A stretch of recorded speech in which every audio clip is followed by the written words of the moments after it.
Why do women choose married men over the broke loser that lives in his mom's basement? That's signal, right? You see what I'm saying? Like, until women's behavior changes, this is just a reality of the world. You can call it emotional manipulation or something else, but that's what women respond to. Women routinely date married men. Yes, what do you want me to tell you? You've seen it. You must have seen it in your practice. You must have had women sitting down across from you that have dated guys that are either married or in a relationship or something, because women would rather share a man than be with a loser. But it's usually people with issues with their family. No, bullshit. I call big bullshit on that. You know it's bullshit too. Issues. Come on. You can't be that gullible for stuff like that. You know it's absolutely true because you've watched the behavior. You've seen how women behave. Why do women choose married men? They routinely choose married men. Why do women routinely chase men that are in relationships? Because of pre-selection. Because women want what other women want. The surest way for a woman to evaluate the value of a man is to see how many other women already like that guy. That's why a wedding ring on a guy's finger in a bar is an advantage to him rather than a disadvantage, because another woman's already selected him. All right, it's possible in some cases. It's not possible. It's true, Galina. You know it's true.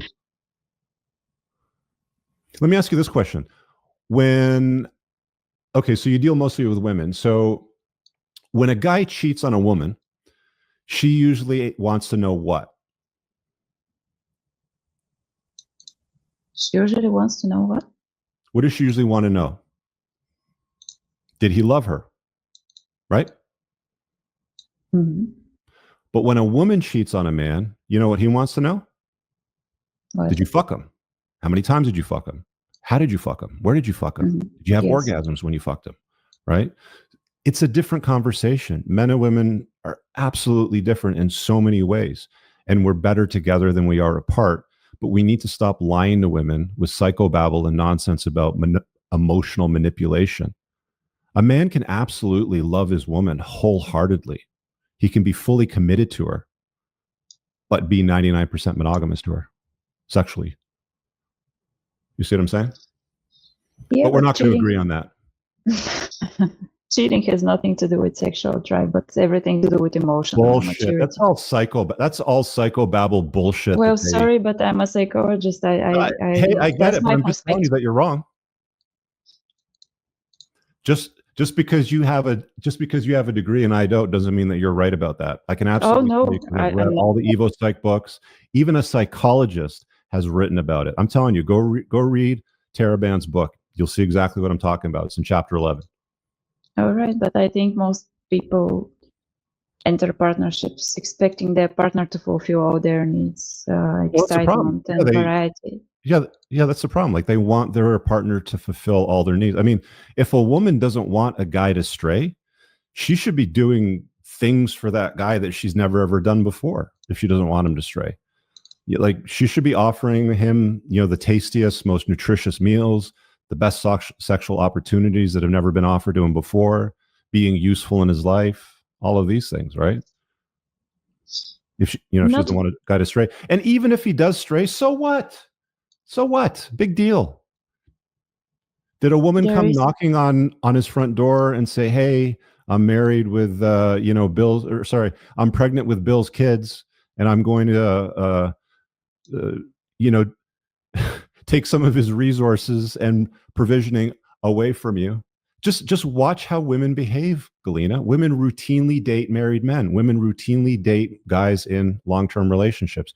Women are more than happy to be with or to share a high-value alpha.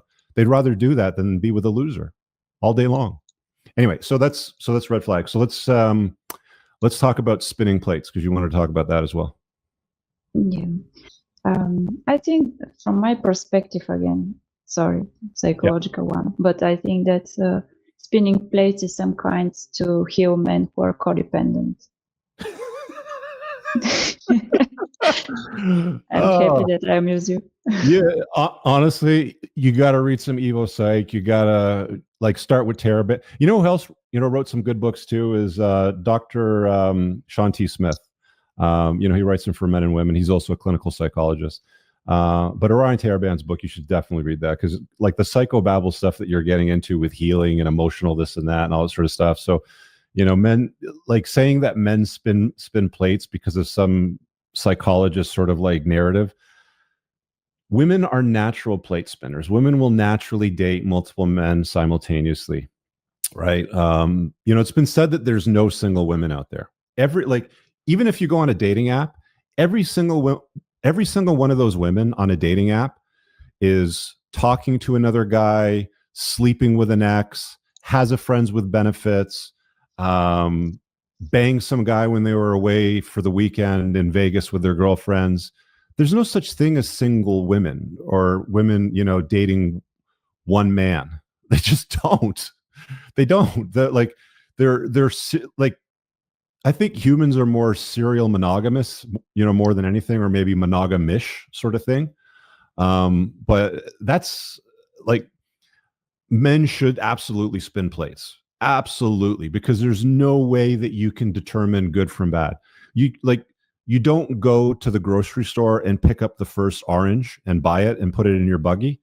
You pick up one, you look at it, you squeeze it a little bit, you look at the bottom, you take a look at the next one, and then you examine the fruit to determine which one's the best one.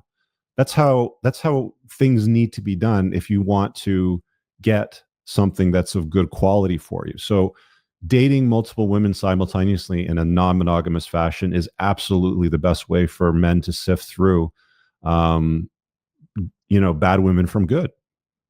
And chicks aren't going to like it, but I don't care. There's a lot of things that women don't like that are actually good for men and better for the woman in the relationship. There's many things women don't even like in a relationship that are actually good for her in the relationship. Isn't it trying to avoid the emotional investment and going deeper and No, because just looking for a quick fix for their anxiety? If we were, if we could go in a time machine back like 300 years, then I would say sure. Okay. But we live in a time and space today where the vast majority of women, like almost all of them, they're not pure. They're not virgins. They've had multiple men. They've done all kinds of stuff. So it's not like you're doing anything wrong by entertaining other options. And you don't have to sleep with them all. You can date them. You can sleep with them. You don't have to sleep with them. I don't care. But the point being is, one of the big mistakes that most men make is they'll find one girl. She responds to his texts. Maybe she touches his pee-pee, and he just like commits to her right away. So what are we? Are we in a relationship? And I think cultivating optionality for men is incredibly important, for them to determine good from bad, for them to establish, red flags, green flags, for them to eliminate women, for them to, let women eliminate themselves because they have low interest or low desire in them. It's just where we're at today. And that's a man's best strategy if he's looking for something on a more committed basis, is to always cultivate some optionality, for sure. All right. So I must have misunderstood this, because I thought spinning plates means that the guy is intimate with all his plates. No. I said it specifically in the book. I said whether or not you want to exercise sexual intimacy is entirely up to you. You don't have to.